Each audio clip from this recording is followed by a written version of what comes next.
Listen up, the feds have a warning for you this morning about people who want to rip you off on your taxes. No kidding. If you haven't prepared your taxes yet, there is a new scheme we want to warn you about that could cost you hundreds of dollars. Here's News 13's David Romero.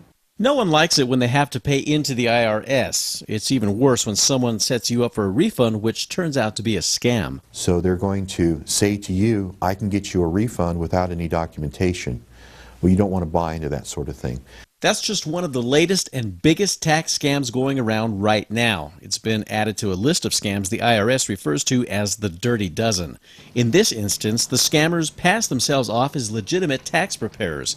They then target seniors and families, saying they can get a refund off a tax credit even if they're not enrolled in or paying for college. It's called the American Opportunity Tax Credit. The victim would pay for tax preparation to be done, and then they would sign the return and submit it.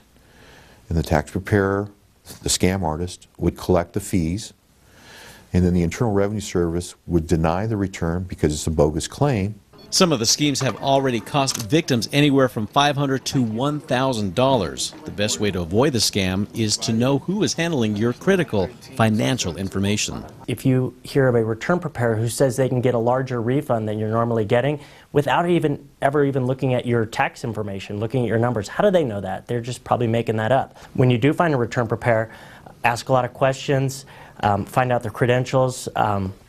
You want them to be around at the end of the filing season. Another variation of the scheme has the bogus preparers telling victims they can be compensated for taxes on groceries. And the preparer that you thought was your friend, this tax scam artist, is long gone with your money in their pocket.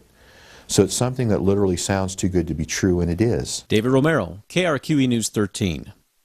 And the IRS has a couple of other really good tips for you. Never sign a blank return, then just give it to someone to fill out, and never agree to pay your accountant or tax preparer a percentage of how much money you get back. Yeah,